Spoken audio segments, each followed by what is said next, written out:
Now then, last week the world lost one of the most legendary actors to grace the silver screen as Christopher Plummer sadly passed away at the age of 91. The Canadian actor had a hugely successful career spanning 7 decades, but to many he will always be remembered for his iconic role in timeless classic The Sound of Music. Well, today we're reuniting some of the actors who played the Von Trapp children in the movie over 50 years ago, as they say, so long, farewell to Captain Von Trapp. Well, first we've got Marta, who was played by Debbie Turner when she was just 7 years old, and this was her then, and here she is now. Good morning. Good morning. Lovely to see you. We all remember bookworm Brigitte, played by Angela Cartwright. This was her back then, when she was just 13 years old, and here she is now. Good morning to you. Good morning. Good morning. And lastly, we've got the eldest Von Trapp boy, Friedrich, who was played by Nicholas Hammond. He was 14 years old when the movie was made, and here he is now. Good morning to you as well. Hello, Phil. Hello, Holly. Oh, I cannot tell you how excited I am about this. I've been looking forward to it all morning. Debbie, let's start with you first of all. I'm slightly mesmerised by what's going on behind you because I've spotted the cushions already. Is that the same fabric as the dresses that were made from the curtains in the movie? It is. Well, it's similar. I don't know if it's exactly the same, but it's similar. And you use those as part of a business now? Masks. That is music. I want one of those. It's the best. Look at that. I want one of those. So, Debbie, what was life like for you after the movie? Did you carry on acting? What did you do? Not really. I didn't do a whole lot after that. So I think I just lived the life of a regular kid for the most part. Yeah. And Angela, Brigitte, we know that you're a photographer now, and that's where your life went. Let's talk about Christopher Plummer, because I mean, he famously has quite clearly said that he hated the film. He called it The Sound of Mucus, which is unfortunate. But nevertheless, what was he like to work with? Well, first of all, I think that actually changed as he got older, and he realized how this kind of made his career kind of spring forward a lot quicker than it might have. You know, he was a Canadian actor, and he was just kind of doing plays and stuff like that. This really catapulted his career, and I think he kind of regretted saying that. But I think that actually he brought a real edge to the part, which was something that made it not as kind of sickly sweet.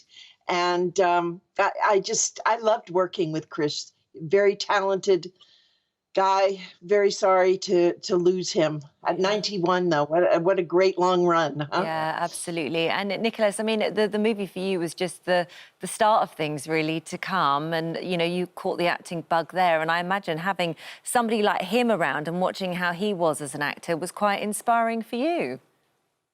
Absolutely. I mean, he showed me what it is to be an actor, with his concentration and his commitment.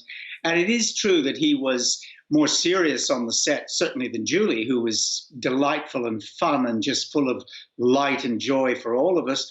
But Christopher, you know, came there to work and to do a job, and also knew that for us children, we shouldn't be quite as comfortable around him as our father as we were meant to be around Maria. So it was actually a very calculated move, I think, that she was hugely friendly and warm and, you know, told jokes and taught us songs, and Christopher kept his distance from us. And I think that was absolutely the right call. And I had huge admiration for him, and I think we all did, right to the end. And Debbie, did he ever break character? Occasionally, not real often, but there was one time, and I don't know, Ange and Nikki, if you remember this, but we were doing the scene after we had come back from berry picking, and I think he was facing me, and he was saying, "Marta, you know, where were you really?" And the camera was on his back, but on my face. And I just remember him making faces at me, making me laugh, and we were busting up. And my dad actually caught a picture of him doing this. I don't know if you guys have ever seen this, but he had one of those original Polaroid cameras that was black and white. And he took a picture, and then he had to take some solution and put it over the picture. But anyway, it was just kind of fun to remember that he really did have a soft side to him. Well, Nicholas was talking about Julie Andrews in there, and I mean, she'd just come off the back of Mary Poppins. I mean, she was very young. I mean, there was a lot on her shoulders. This had to work, didn't it? It absolutely did. And Mary Poppins hadn't come out yet.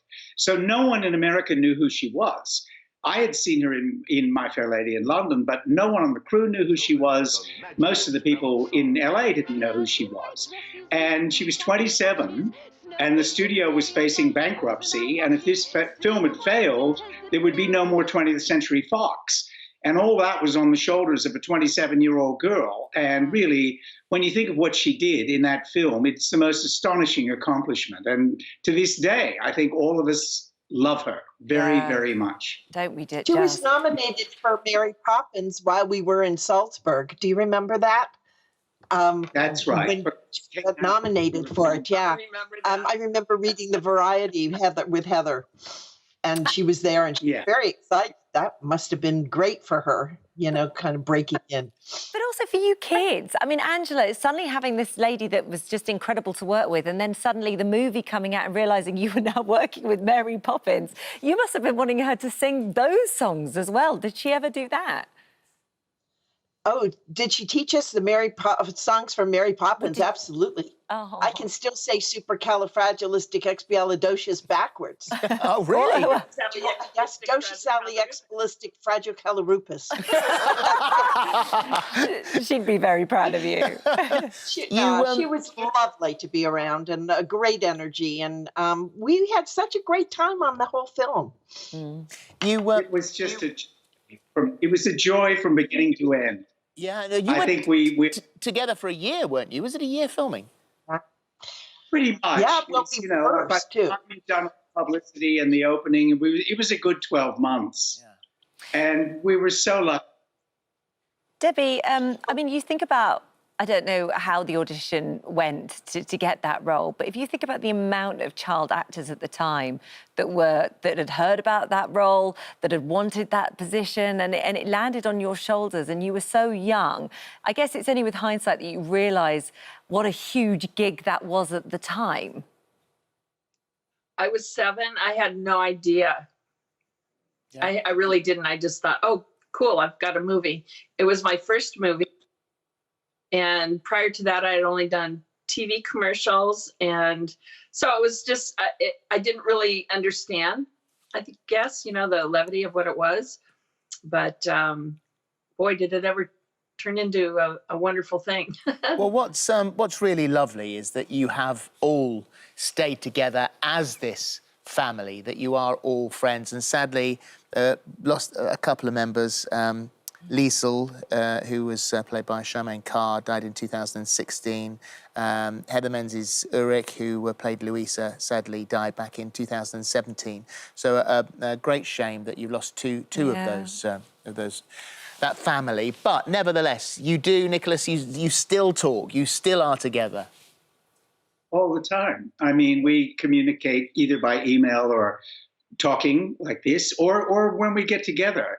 And, you know, it's a bond that we have. And for us, it's one of the extra advantages of having been in this extraordinary film, is they've been friendships for life. And I've known these women and, you know, Dwayne and Kim, you know, longer than I've known virtually anybody except my own family. And I think that's true for all of us. And so we shared an experience that no one else knows what it's like to be in a film that has that extraordinary fame, global fame, to this day. And that's something that bonds us that, you know, we will never lose, and that I cherish very much. And I cherish them, you know, very much. We are the non-traps. Well, thank you. Thank you for the memories as well, because it's a big part of lots of our childhood. Did you take any mementos, or just quickly go through? Debbie, did you ever take anything from the set? Nope. Not a thing. I wish. No. Not a thing. Just the cushions. And Angela. Angela, what about you? Well, we didn't steal things. We didn't take things that weren't ours, but we have some wonderful memories we've taken with us, that's for sure. And Nicholas, nothing? Yeah. Yeah. What Thank about you? What did you ever? Were there any mementos, Nicholas? No, I couldn't get rid of that straw hat fast enough that I had to wear the film because they bleached my hair, and I had to wear a straw hat for every exterior shot, or else the hair would turn white. Bleach wasn't great in those days, and so I didn't like that. Actually, no, I wish I had now. I wish I'd kept the lederhosen. Yeah, They would have been fun to. You know what, though? We have like our tickets, our airplane tickets, and lots of pictures that our parents took and those memories. Yeah, good memories to have. That book with all of that stuff in it, because we did keep all those mementos, which are wonderful. Brilliant. Well, it's so lovely to talk Good to you to all. talk to you. Thank you. Thank you so much. Thank you, Holly. Thank you. Thank you. Bye-bye.